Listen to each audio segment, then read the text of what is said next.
Shalom.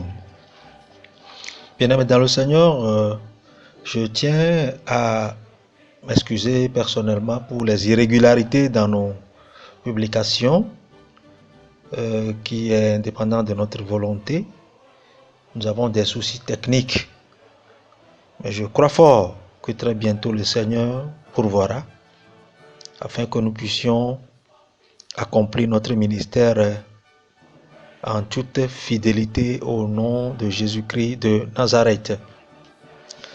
Vu ces problèmes, j'ai quand même pensé partager avec vous les révélations d'un ancien sataniste dont l'histoire est très connue. Évidemment, nous avons aussi des faux satanistes parce que beaucoup cherchent à faire le buzz. Celui-ci s'appelle Jonas. Il partage avec nous les 10 commandements de Satan. Moi, j'ai vécu chez le diable. Le diable nous avait donné 10 commandements. On devait propager ces commandements-là. Afin que tous ceux-là qui se retrouveraient dans cela, lui, le diable, aura une main mise sur eux. Vous voyez? Parce que vous voyez les 10 commandements. Bon, en fait, je les cite en passant. Donc, le premier commandement dit ceci. Ne permettez pas aux chrétiens de prier et de jeûner. Deuxième commandement, ne permettez pas aux chrétiens de lire la Bible, mais laissez-les lire les journaux, les romans ainsi que le livre à caractère religieux. Troisième commandement, dites aux chrétiens que Dieu leur Père n'a pas besoin de leurs dîmes et leurs offrandes, mais ce sont les pasteurs qui les volent. Quatrième commandement, laissez le chrétien pauvre en les empêchant de donner les dîmes et les offrandes. Cinquième commandement, allez propager la haine ainsi que la division dans les églises. Sixième commandement, ne permettez pas aux chrétiens de prêcher, d'enseigner ou de témoigner la gloire de Dieu. Septième commandement, allez propager la polygamie dans les églises et ainsi j'aurai plusieurs âmes. Huitième commandement, soumettez le chrétien à l'adoration des images et des idoles.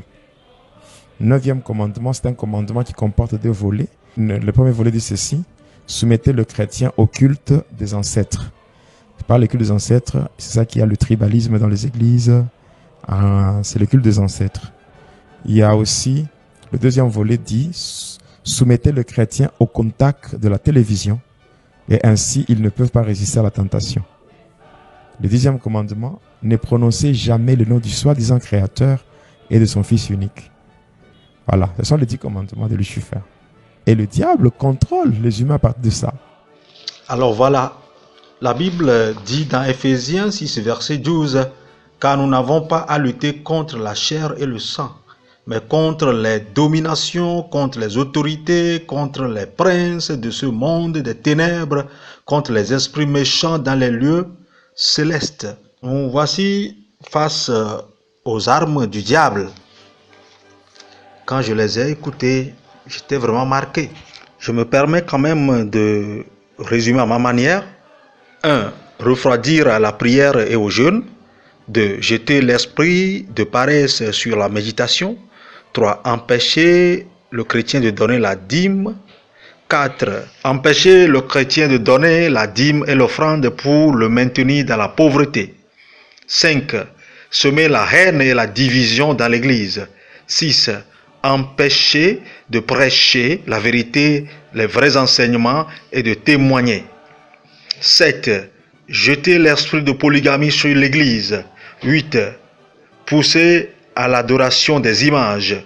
9. Subdiviser en 2, culte des ancêtres et le tribalisme.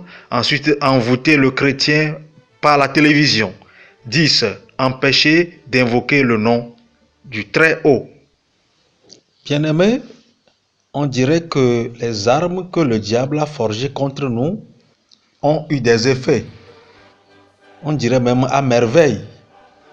Évidemment, je reviendrai sur certains points en commentaire dans les prochaines éditions, mais en attendant que le Seigneur nous vienne en aide. Amen.